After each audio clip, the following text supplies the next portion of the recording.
दोस्तों, अनीस खान उर्फ हरे भरे बाबा रजिया को ऐसी यातनाएं दे रहा था, उसके साथ गलत तरीके से संबंध बना रहा था और हलाला के नाम पर उसके साथ बहुत ज़्यादा गलत तरीके से व्यवहार कर रहा था। रजिया जो होती है उससे बहुत ज़्यादा तंग आ जाती है और उसका विरोध करने लगती है। जैसे ही वो उसका विरोध करती है तो वो मौलाना हरे भरे बाबा उसके साथ और बुरी तरीके से संबंध बनाता और इस तरह से वो दर्द से चीखने लगती है और उसको उस पर रहम नहीं आ रहा था। तो दोस्तों, कौन था ये हरे भरे बाबा के ऊपर? उस हरे भरे बाबा को कोई तरस नहीं आ रहा था।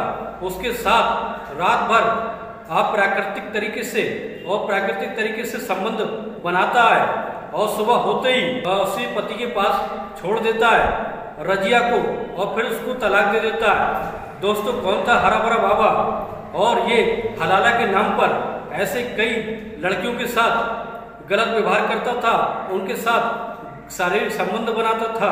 आपने हमारे चैनल को सब्सक्राइब नहीं किया तो सब्सक्राइब कर ले ताकि जो हमारा मोटिवेशन है तो बना रहे। तो दोस्तों, अब कहानी पर आते हैं। दोस्तों, एक उत्तर प्रदेश का एक जिला है उन्नाव का एक गांव पड़ता है रग्गू खेड़ा में एक बुजुर्ग आदमी थे जिनका नाम होता है अहमद के 4 बेटे थे। सबसे बड़े बेटे का नाम नफीस होता है। नफीस जो होते हैं, इनका कारोबार जो होता है गैराज का कारोबार होता है। इनके यहाँ ट्रैक्टर रिपेयरिंग और सर्विस का बहुत अच्छा काम होता है। इस तरह से बेटों में सबसे बड़ा बेटा नफीस होता है। तो दोस्तों, अहमद जो होते हैं उन्हें अपने बड़े बेटे की शादी की चिंता होने लगती है और वो इस तरह से अपने बेटी की शादी के लिए जगह जगह रिश्ते भिजवाने लगते हैं। तो दोस्तों, उनके यहाँ एक दिन कोई दूर के रिश्तेदार आते हैं और कहते हैं कि ये तुम्हारे बेटे के लिए बहुत ही अच्छा रिश्ता है, क्यों ना हो तुम इस रिश्ते को चलकर देख लो और अपनी शादी पक्की कर लो। तो दोस्तों, ये बात जो थी 5 नवंबर 2012 की बात होती है। नफीस खान दोस्तों फिर अहमद जो होते हैं वो अपने बेटे की शादी के लिए रिश्ता ढूंढने के लिए लालकुआं पास के ही एक शहर लालकुआं में पहुंच जाते हैं। उस लड़की को देखने जाते हैं। उस लड़की का नाम नूर बानो होता है। नूर बानो देखने में बहुत ही ज़्यादा खूबसूरत होती हैं और अच्छे परिवार की होती है। इस तरह से अहमद जो होते हैं अपने बेटे की शादी उससे पक्की कर लेते हैं और इस तरह से दोस्तों फिर दोनों अहमद और नूर बानो एक दूसरे को पसंद आ जाते हैं। फिर उनकी जो शादी होती है 12 अक्टूबर 2013 में उनकी शादी बड़े धूमधाम से करा दी जाती है और इस तरह से नफीस जो होते हैं वो नूर बानो से बहुत खुश रहते हैं कि उनकी बीवी नूर बानो बहुत ज़्यादा खूबसूरत थी और नूर बानो जो होती हैं अपने पति नफीस से बहुत ज़्यादा खुश रहती थी और इस तरह से उनकी ज़िंदगी बहुत अच्छे से कट रही होती है। दोस्तों, फिर एक दिन ऐसा होता है कि उनकी ज़िंदगी में भूचाल आ जाता है। नफीस खान जो होते हैं उनका किसी से झगड़ा हो जाता है बाहर। उनके दिमाग में बहुत ज़्यादा गुस्सा भरा हुआ होता है। आने के बाद फिर किसी तरह से उनका अपनी बीवी से नूर बानो से किसी बात को लेकर विवाद हो जाता है और उनका गुस्से में बीवी को नूर बानो को 3 बार तलाक कहकर तलाक दे देता है और तलाक देने के बाद नफीस खान जो होता है वो घर से बाहर चला जाता है और इस तरह से नूर बानो जो होती है उसके ऊपर दुखों का पहाड़ टूट पड़ता है। वो फूट कर रोने लगती है कि जरा सी बात पर उन्होंने नफीस खान ने उनको तलाक दे दिया और इस तरह से उनके घर में कोराम मच जाता है।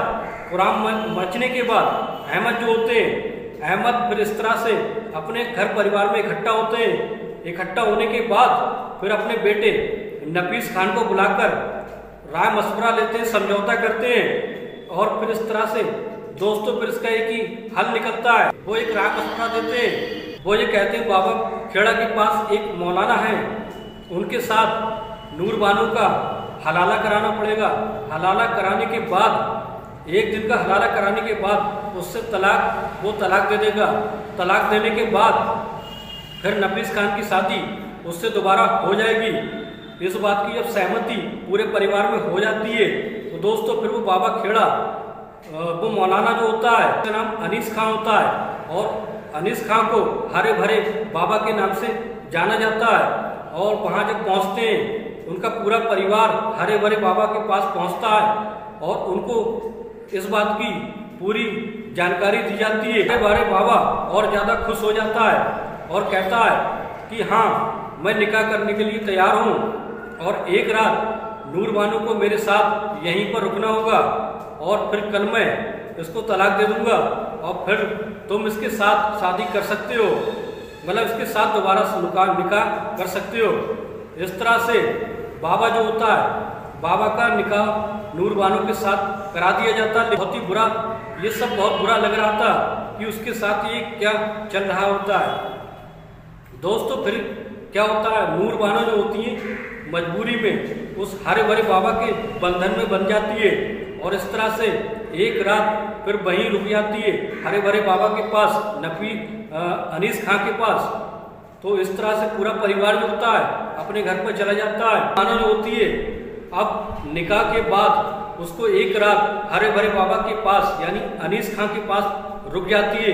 पूरा परिवार जो होता है अपने घर पर चला जाता है। जैसे ही रात होती है, रात होने के बाद हरे भरे बाबा अपने कपड़े बदल कर आता है और आने के बाद एक ऐसी शक्तिवर्धक गोली खा लेता है जिससे उसके अंदर डबल पावर, डबल ताकत आ जाती है और इस तरह से रजिया को अपनी बाहों में जकड़ लेता है और जकड़ने के बाद उसके साथ बहुत ही गलत तरीके से संबंध बनाता है। नूर बानो जो होती है वो दर्द से तड़पने लगती है और जैसे ही उसका विरोध करती है तो जो बाबा था वो और ज़्यादा गलत तरीके से उसके साथ संबंध बनाता है। नूर बानो जो होती है वो मजबूरी में कुछ नहीं कर पाती है, लेकिन फिर जब ज़्यादा हद हो जाती है तो नूर बानो जो होती है उसको हटाने की कोशिश करती है, लेकिन फिर पूरी रात जो हरे भरे बाबा अनीस खां होता है वो पूरी रात उसके साथ संबंध बनाता है और जब थक हार के सो जाता है, सोने के बाद जैसी सुबह होती है के बाद नफीस खां आता है और उसके साथ बहुत सारे लोग आते हैं और कहते हैं उस मौलाना से, अनीस खां और हरे भरे बाबा से कहते हैं कि अब तुमने एक रात इसके साथ हलाला कर लिया, अब तुम इसको तलाक दे दो ताकि मैं इससे दोबारा शादी कर सकूं, दोबारा निकाह कर लूं। लेकिन हरे भरे बाबा अनीस खां की नीयत थी खराब हो चुकी थी। वो ये कहता है कि मैं एक रात और इसके साथ बिताना चाहता हूँ क्योंकि ये अब मेरी बीवी है और मैं इसको कल तलाक दे दूंगा जिससे तुम इसके साथ दोबारा निकाह कर लेना।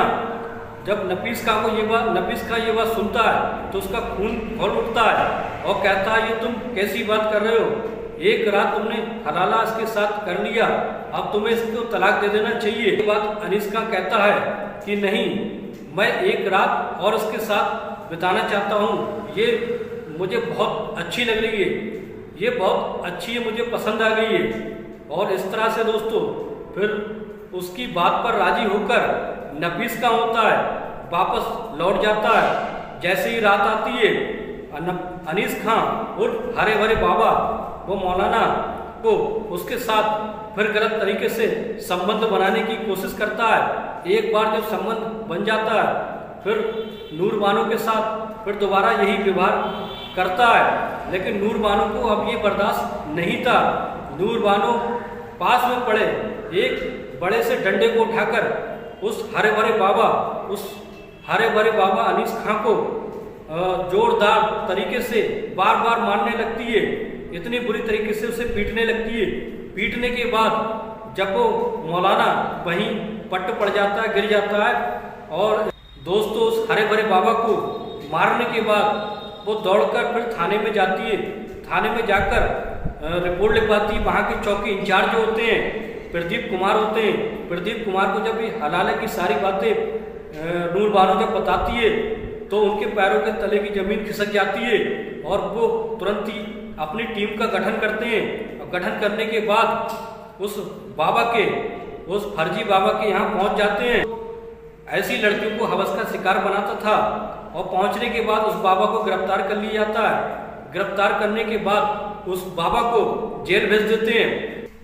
नफीस खां जो कहते हैं कि नूरबानो से कि अब तुम मुझसे निकाह कर लो, और इस तरह से नूरबानो जो होती है, नूरबानो कहती है कि तुम मर्द नहीं हो, तुमने जब मेरे साथ अत्याचार हो रहा था तुमने मुझे नहीं बचाया, ऐसे मर्द की मुझे ज़रूरत नहीं है। ये कहकर नूरबानो जो होती है अपने परिवार में चली जाती है उसको छोड़कर, और इस तरह से नूरबानो जो है अपने परिवार के साथ अब खुशी खुशी ज़िंदगी जी रही होती है। दोस्तों, उसके साथ जो जुल्म हुआ उस जुल्म को सोच सोच कर वो अपने परिवार के साथ रह रही है और अपनी ज़िंदगी काट रही होती है। तो दोस्तों, कैसी लगी ये सच्ची घटना हमें कमेंट बॉक्स में जरूर बताएं।